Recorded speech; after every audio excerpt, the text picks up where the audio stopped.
Back again. It's been a little while, but I'm back again. Something's been on my mind here lately, and this memo is just intentionality, and I mean in the sense of forcing things. Yeah, I know we in times and we're in a moment. Well, I don't even want to call it a moment, but we are in a thing right now where everybody's kind of going through it, so to speak. Some more than others, but everybody to some extent is going through it, especially financially. It's everybody's getting real tight with the wallet right now. Um, and I could speak for myself and something that I have been down in the dumps here recently, just because as a man, you're trying to do everything in your power to provide for your family. You're trying to do everything in your power to take care of them. You're trying to be everything to them. Um, you're trying to be a great husband and a leader. You're trying to be a great father and a leader and a provider and a protector and a positive force. But sometimes the weight of that gets hard, and it gets hard to the point it can draw on depression. I think black men get more depressed than we speak to. Uh, we just be like, shit, it'll be all right. It's okay. It's all right. It's whatever. It is what it is. We have all these phrases to kind of brush off, those feelings of feeling like failure. And this is a different kind of feeling of failure. Not to say I feel like a failure, but I have my moments that I do. And it's just, that's unfortunately, that's how life is. And so being in a time like this where you're trying to really push forward, you're trying to be all of these things, but you find yourself, constantly coming up short. And this is a real thing. And I said all of that to say it hit me the other day. I got home from work, and some of y'all know, but my son stays home with my wife while she works. So she's kind of having to do two duties because, again, daycare is so ridiculous. It's just not even it's not a thing, bro. Like we're talking about $800 to $1,000 a week. Like, and I ain't capping. Maybe on the smaller side, if when we're in the Midwest, I don't know, maybe 500. I don't know, but it's ridiculous. Like I ain't playing about it. Anyway, so he's home with her, so she has to kind of juggle that and work, and it's it has its difficulties for her. Anyway, I get home, and she was like, why don't you take him outside? But she's like, he can go outside, and she was like, I'll go with him. I was like, no, I'll go with him.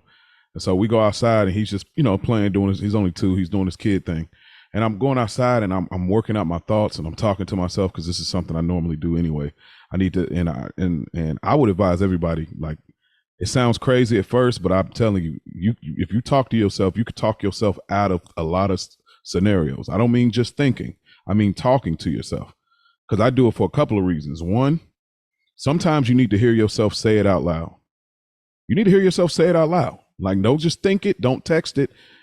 Just say it out loud. You know how you're talking to somebody about something, and in the midst of you saying it to them, you get the revelation in the midst of saying it. Say it out loud. So I talk to myself, like, so I can hear myself. And then 2, I talk to myself because nobody's going to listen for the amount of time I got things to say. I got things to express. Nobody's going to sit there and do that, but I can do that for myself.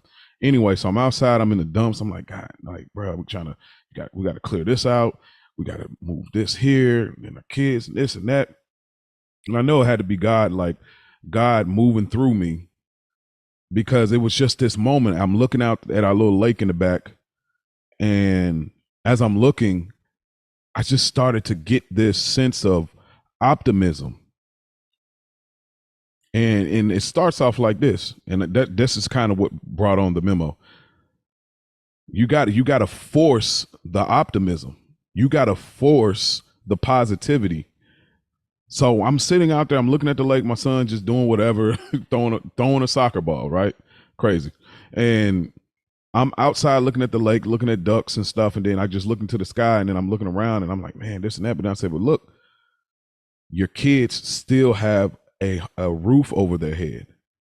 Your kids still have clothes to put on. Your kids are not without food. They're not without shelter. They're still able to smile. They're still able to laugh. Your wife still has her job. She still has her desk. She still has things. You know, it's like, hey, you're still able to watch a little bit of television. You're still able to, you know, do your podcast that brings you joy. Yes, you don't like the feeling of the struggle right now. You don't like the feeling of this challenge right now. But that's all it is. You don't like the feeling, but you're getting by. Rather you're getting by a lot or you're getting by a little, you're getting by. And that's where I got wrapped up into this blanket of depression in a sense, because I don't like how it feels of this barely getting by. But think about the sentence, barely and getting by, but you're getting by. And that, when I got that epiphany outside, it just showed me. And then I started taking that energy, that spirit, that revelation I felt that God gave me in that moment. And I started going on a tangent to myself. I was like, bro, you out. I'm talking to myself. I'm like, bro, you out here tripping about this, but you're getting by. Like, you keep thinking you're going to fall. You keep thinking you're going to be destroyed. You keep thinking you're going to break. How much more can you handle? You're going to break, but God is not going to allow you to break. If you are a believer, you have faith in God, he's not going to let you break.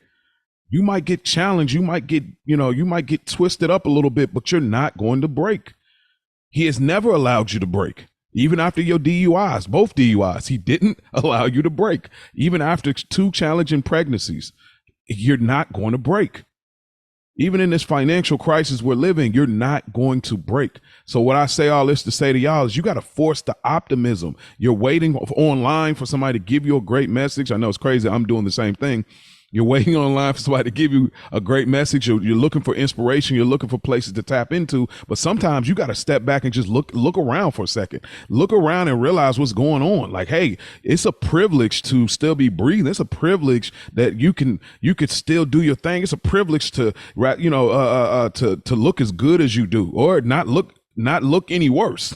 For some of us, they're like, hey, I'm trying to lose weight. I'm not happy with this and that. Hey, it's a privilege not to be worse off. It's a privilege to still have, even if you got a little $25 in your pocket, or, hey, like, look, I was able to get me this little, this little whoop-de-whoop over here, this whoop-de-whoop. I'm cool. I'm gonna chill at the crib. Hey, I got a crib to chill at. Like, yeah, you can't go out with your boys like that. You can't go out with your girls like that, but you have a place that you can stay at. You have a place you can chill at.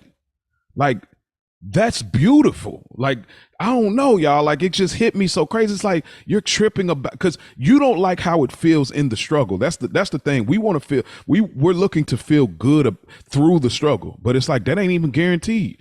Like, that's not guaranteed. You're looking like, man, I wish I had more money in my account. This and that. Yeah, but all your bills are paid. So what? You don't like that you don't have as much money as you want. So what? You don't like your situation right now, but you're still getting by. If you could still laugh, it's a privilege. If you could still talk to your friends and y'all, and it could give you a bit of escapism for a moment, escape your situation, and just look at, if you're able to go to church and be like, hey man, I'm with the old folks. It's good to see all of the old. If you're able to go to the job and, have small talk with people about whatever, it's a sense of an escape, dude, that's a privilege. And just so seeing all this, it's a privilege and it's a blessing. And so it showed me this is really what it is, to walk by faith and not by sight.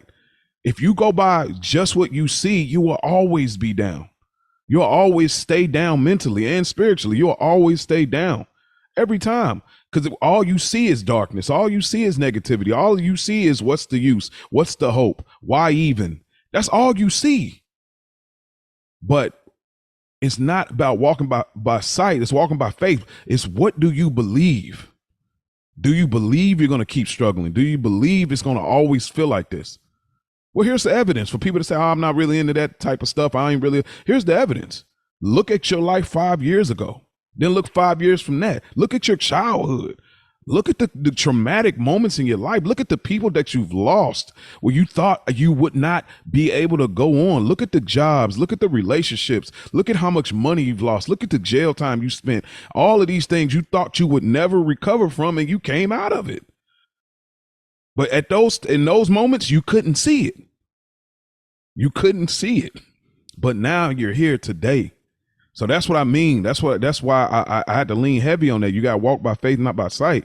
If you just go by your scenario and looking around you, you'll never think it's going to change. But you got to go by your belief. We always talk about being delusional, and that's what it is. So today I'm gonna wrap it up because I don't want to get on a whole longer tangent. These are supposed to be small memos from Mo.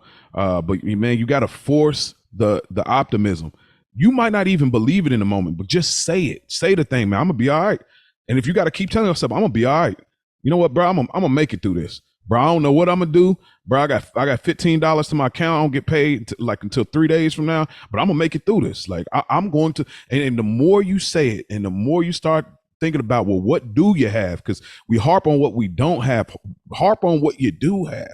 You harp on what you haven't got accomplished. Harp on what you have got accomplished. What have you done? We always look at, I ain't done this, I ain't done that, I ain't done. Yeah, but what have you done? You've been keeping yourself alive for 35 years, 40 years, 45 years. You've sustained. What have you done? You got to force the optimism. You got to force the positivity. I'm telling y'all, these are bars, these are facts, because you're waiting for somebody to give you that, and people can't give it to you all the time like that. Like people ain't, because everybody got their own challenges and everybody got their own struggle in their lives. Everybody can't get it to you. So you got to force the optimism, and you do that by saying the thing out loud. If you got your crib, nobody there, those are perfect times. Or the drives, turn that radio off sometime, turn them podcasts off sometime, and just talk to yourself in the car. And trust me when I tell you, you'll be amazed at how much growth and just how much clarity that will bring you. So that's the memo. I'm getting out here because I've spoke too long already. But man, again, shout out to my brothers, Spike, Lou, Big Rich Town. Those are my guys. Shout out to another week in the books. Of course, you know, I'm still the third member here doing the behind the scenes production stuff and these. So shout out to all y'all. Shout out to the bookworms, man. Y'all keep doing your thizzle, man. Appreciate y'all, man. This thing just keeps on growing, and I'm proud to see the growth is the direction it's going, and I'm proud to see how it's affecting Black men, Black women, and people of all walks of life that are connecting to this content. So shout out to y'all. That's a memo from Mo. Peace out.